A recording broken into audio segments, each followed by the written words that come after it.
Mr. Speaker, somebody told me at the beginning of this session that trying to do public safety with the Democrats was like going fishing without your piano.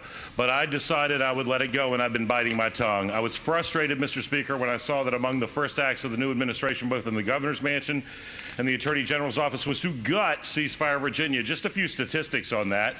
In the communities where Ceasefire Virginia was used, the murder rate, this is according to the Wilder School at VCU, so not a biased source. The murder rate dropped 64%, violent crime went down 40%. The Wilder School said, and I quote, significant reductions in murder and violent crime were reported, and 76% of the citizens in these communities said they liked having a greater law enforcement presence in their communities. I've been biting my tongue, though, Mr. Speaker, as I watched efforts to eliminate more than 30 mandatory minimum sentencing provisions. Now, we're not just talking about weed and speed here. Let me give you a few examples. Possession of a firearm by a violent felon, let's get rid of that mandatory minimum. How about third offense violation of a protective order with violence? Well, we don't want a mandatory minimum for that. How about rape of a child under 13? Got to get rid of that mandatory minimum. How about intentional malicious injury of a firefighter or EMS provider? Tried to get rid of that mandatory minimum. How about violent battery of a school employee? Tried to get rid of that mandatory minimum. And I've been biting my tongue. Somebody told me that working public safety with certain people in this chamber was like using my gas-powered leaf blower while wearing snow skis. And I've been biting my tongue. But then came Abdul Jallo. You see, in Fairfax County, there's a pretty good argument that not only would Stephanie Minter still be alive if we enforced our border policies, but that people who have violated our border policies actually get treated better. Better. Taking information from the reporting of WJLA and Nick Minach, I learned, and I quote, from their website, Steve will make charging and plea decisions that limit or avoid immigration consequences wherever possible. I could actually understand if it said wherever practicable or wherever appropriate, but no, it says wherever possible. So Stephanie Minter joins thousands who've died at the hands of people who shouldn't be here anyway if we enforced our laws. And I stood up and said, who do I blame? I blame politicians for not passing border laws they're willing to enforce. Screaming and demonizing ICE is like complaining to the cashier at McDonald's for the price of the Big Mac. They didn't do the laws that they enforced, they're just enforcing them. And yet no one has the intellectual honesty to just put in an open borders bill. Do it.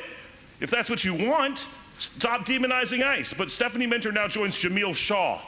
She joins Sarah Root, Kate Steinle, Josh Nagari, Laken Riley, Indianapolis Colts linebacker Edwin Jackson, Rachel Morin, and I still continue to bite my tongue, Mr. Speaker, until last night when I'm viewing X and I see an email from Major J. Morrow, Fairfax County Police Department, written exactly 100 days to the day before Stephanie Minter was murdered.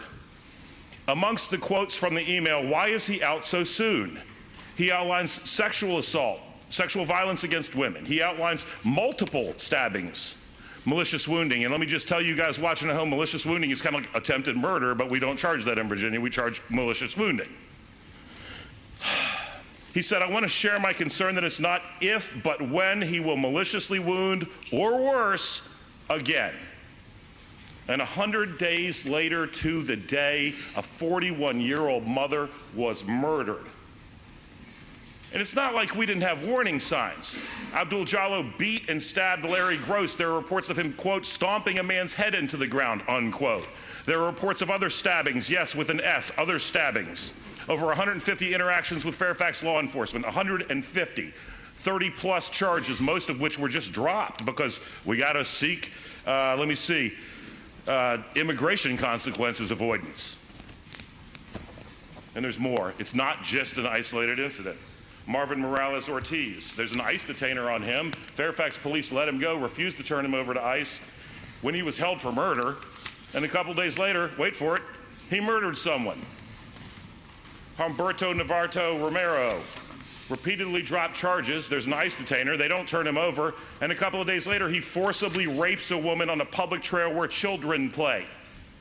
I could keep going, but I kept biting my tongue until yesterday when 18 delegates who represent Fairfax, Arlington, and Alexandria voted to make it harder, not easier, harder to turn over not illegals, but violent criminal illegals to ICE.